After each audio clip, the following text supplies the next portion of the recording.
इस चैप्टर पे आ गए हैं एंटीनेटल ऑप्स कॉम्प्लिकेशन, यानी कि जो प्रेगनेंसी के ड्यूरेशन में कॉम्प्लिकेशन होती हैं कई सारी हैं। Symphysis, pubic dysfunction, carpal tunnel syndrome, GI में कॉन्स्टिपेशन, जी रिफ्लेक्स, ये सब बेकार हैं। काम की है हाइपर एमेसिस ग्रेविडरम, यानी कि प्रेगनेंसी के दौरान बहुत एक्सेसिव वॉमिटिंग का होना।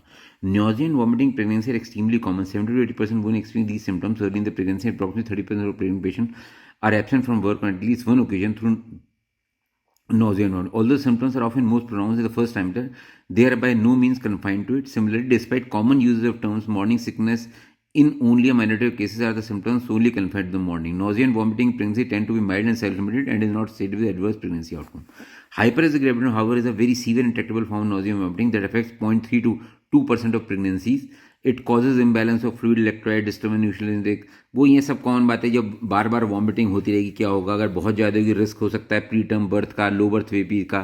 इटियोलॉजीज अननोन, वेरियस प्रोटीन बहुत सारे बताए गए हैं कॉजेज, जैसे कहीं एससीजी के लेवल का बढ़ना, ईस्ट्रोजन के लेवल का बढ़ना, थायरोक्सिन के लेवल बढ़ना, इन सब से हो सकता है, लेकिन ये यूजली मल्टी फैक्टोरियल होता है।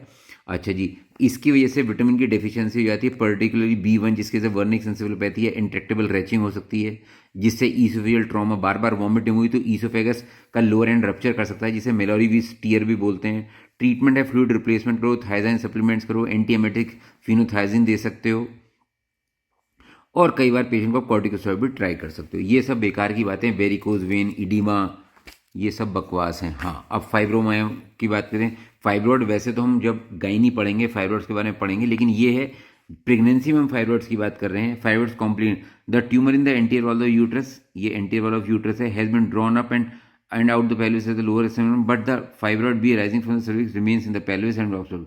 तो जो नीचे हो जाएंगी वो डिलीवरी में हैम्पर करेंगी, इस वाली से कोई फर्क नहीं पड़ने का। फाइब्रॉइड्स को लियोमायोमा भी बोलते हैं। Are compact muscles, smooth muscles that lie in the cavity of the uterus. Submucous भी हो सकते हैं, यूट्राइन वॉल में भी हो सकते हैं, या आउटसाइड भी यूट्रस होते हैं, इनको सबसीरस बोलते हैं। तो they can be submucous, intramural और subserous. They may enlarge in pregnancy. A large fibroid in the cervix or in the lower segment may prevent descent of the presenting part and obstruct the vaginal delivery.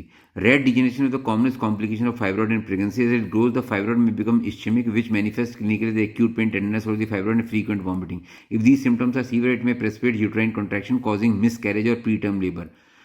Red fibroid degeneration requires treatment in hospital with potent analgesics, usually opiates and intravenous fluids. The symptoms usually settle within a few days. The differential diagnosis of degeneration includes acute appendicitis, pyelonephritis. Jin Jin condition में severe pain होगा वो इसकी DD बन सकती हैं, और basically जो हो रहा है वो इस्चीमिया की वजह से